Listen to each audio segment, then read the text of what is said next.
कर्पूरगौरं करुणावतारं संसारसारं भुजगेन्द्रहारं सदा वसन्तं हृदयारविन्दे भवं भवानी सहितं नमामि। बोलिए शंकर भगवान की जय। बोलिए शिव महापुराण की जय। बोलिए सनातन धर्म की जय।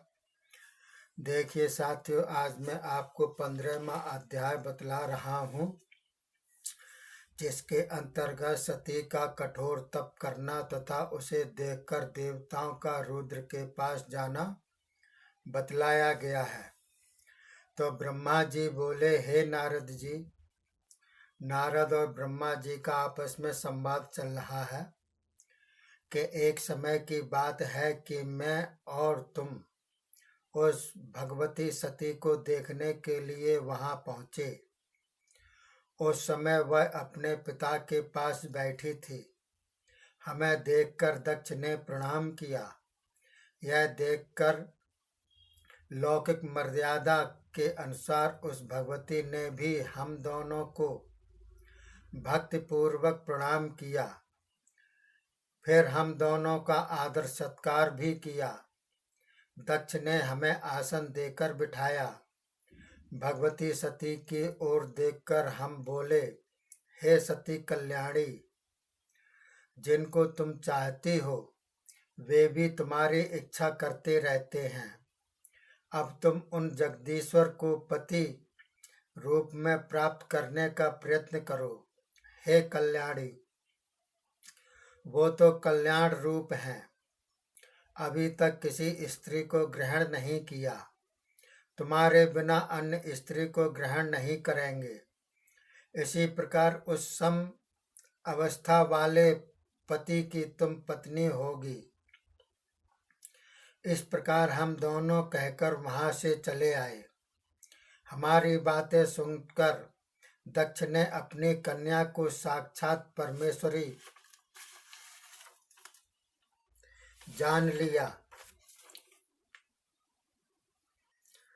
भगवती शिवा भी अपनी इच्छा से मनुष्य रूप धारण कर अपनी बाल लीलाएं दिखाने लगी।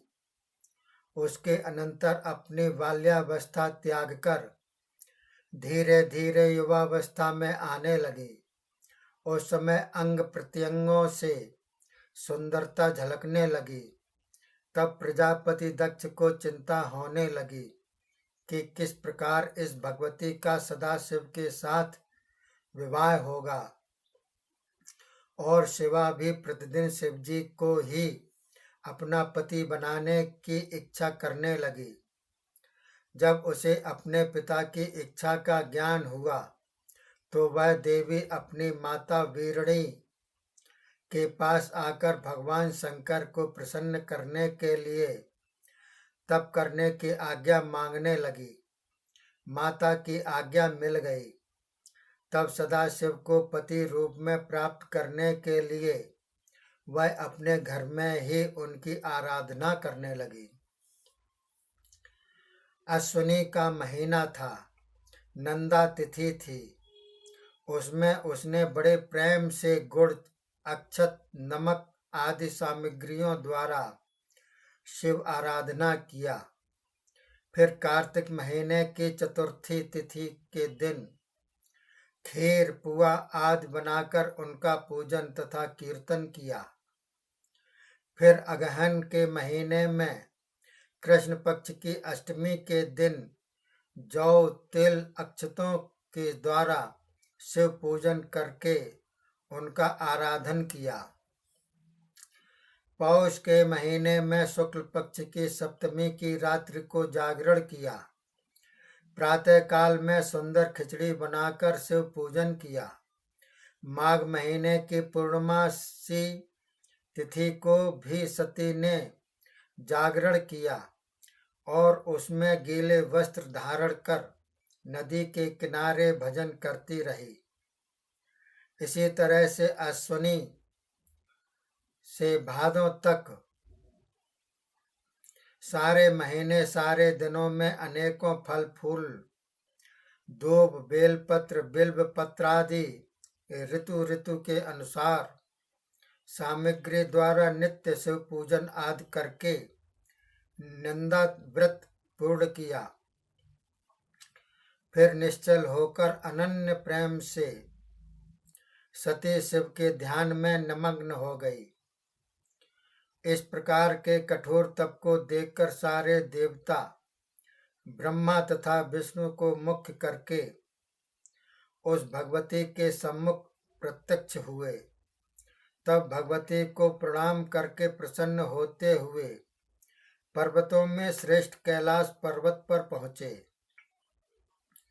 वहां सर्व समर्थ भगवान रुद्र का दर्शन कर सबने प्रेम पूर्वक प्रणाम किया।